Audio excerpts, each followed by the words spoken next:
Welcome to an excerpt from Jihad and the West, Black Flag over Babylon by Mark Selinsky, with a foreword by Sebastian Gorka. It was published by Indiana University Press in Bloomington and Indianapolis. This reading is presented by Kensington Security Consulting, which brings education to national security.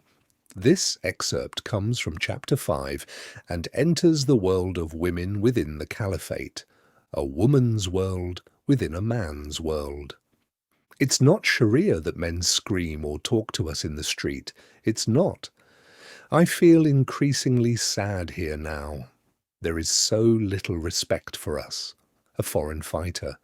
I know it may be shirk, idolatry, but sometimes I do miss Starbucks. The coffee here is beyond wretched. Western woman called GreenBirdofDabiq.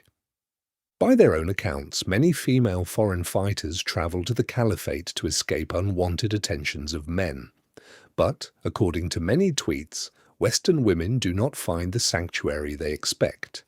For example, in August 2015, a Swedish woman moaned, "Seriously, I'm getting so tired of many men, muhajirin, emigrants now. I feel harassed so often now. Women can't do this or that. What is the point?" British girls are urged to take lingerie with them as they travel to Syria to marry Islamic State fighters. One blogger suggests that women should bring as much milk as possible, but that hair straighteners and deodorant are available. Many Western women never fully adjust to jihadi living. They do not like to share their husbands with other women. Young women in search of benevolent and caring mother figures may be similarly lured. Sometimes they find them. But cowives are not always friends. They compete against each other for their husbands' affections and lovemaking and for prestige and place in the household. Some of the household chores have a morbid twist. For example, the more talented seamstresses are impressed into sewing suicide vests. Sometimes Western girls and women are trapped in the Caliphate. Two early Western Caliphate volunteers were Samra Kizinovich, sometimes spelled Kasinovich, and her friend Sabina Klemovich, sometimes spelled Selimovich. Samra was 16 and Sabina 15 when they left their homes in Vienna in April 2014. First, they wanted to find husbands. The girls were very pretty, particularly Samra, who was given the moniker Caliphate's Queen of Beauty. The promised adventure soon turned sour. When they realized they had made a mistake, they contacted their parents and pled to go home. They never would return.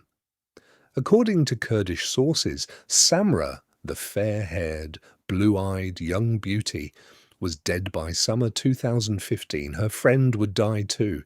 According to the source, they were beaten to death. One woman who did make it out had a similar experience.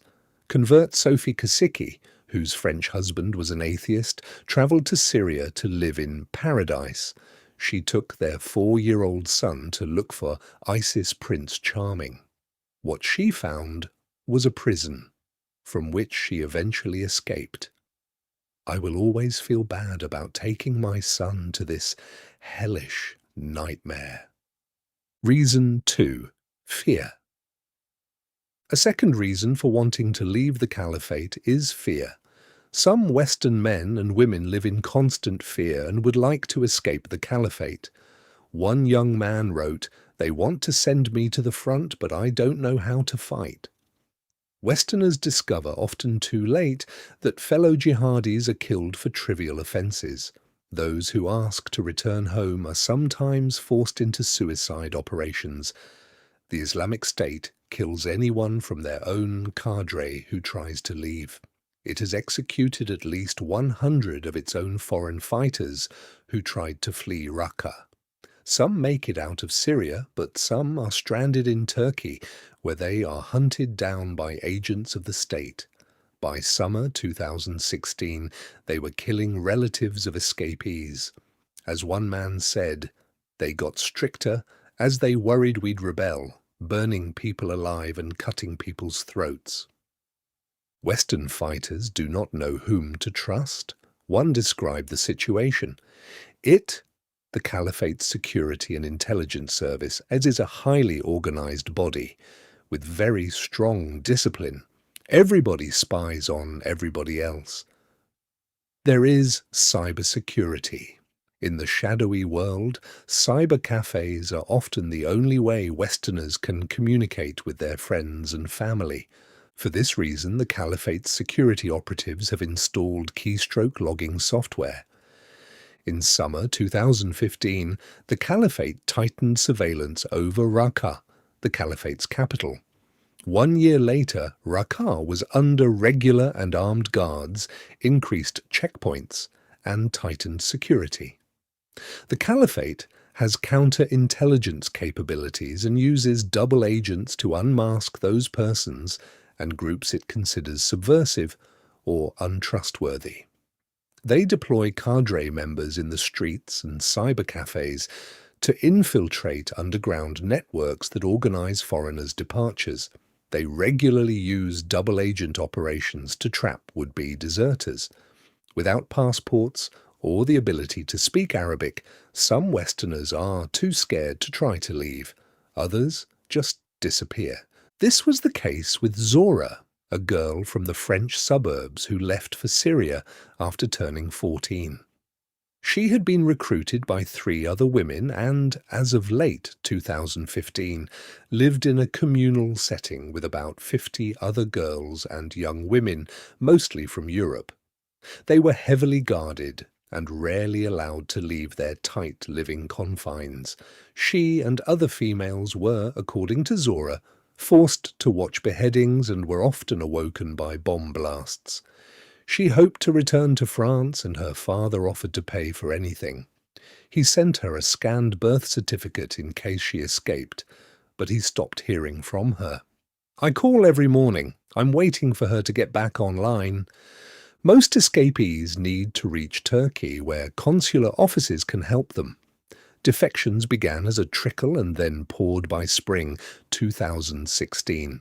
Defectors arrive in singles, doubles, or small groups, usually dishevelled and desperate. As one would-be defector explained in June 2016, "We don't know where to go. We want to go further away, but Europe is too expensive," he said. "We know people are after us and want to kill us. We feel lost." Mohimanul Alambuya, a 25-year-old former Brooklyn resident, is also certain that Caliphate gunmen are determined to kill him. From Syria, he emailed the FBI to extract him and bring him home. In high school, he wrote glowing term papers on World War II leaders of democracy, Churchill and Roosevelt. Then he found Islam and the Caliphate. Today, he misses democracy. This concludes a reading from Chapter 5 of Cauldron of Terror Gaza, Hamas, Israel and the World by Mark Selinsky, published by Pen and Sword. If you enjoyed them, please consider subscribing to continue listening to other chapters. The book is available online or at major bookstores worldwide. Also, Dr. Selinsky's latest book, Cauldron of Terror, Hamas, Israel and the World, will be available for purchase in early spring 2026. This reading does not represent the official position of any agency or individual within the United States government. On behalf of Kensington Security Consulting, thank you for listening.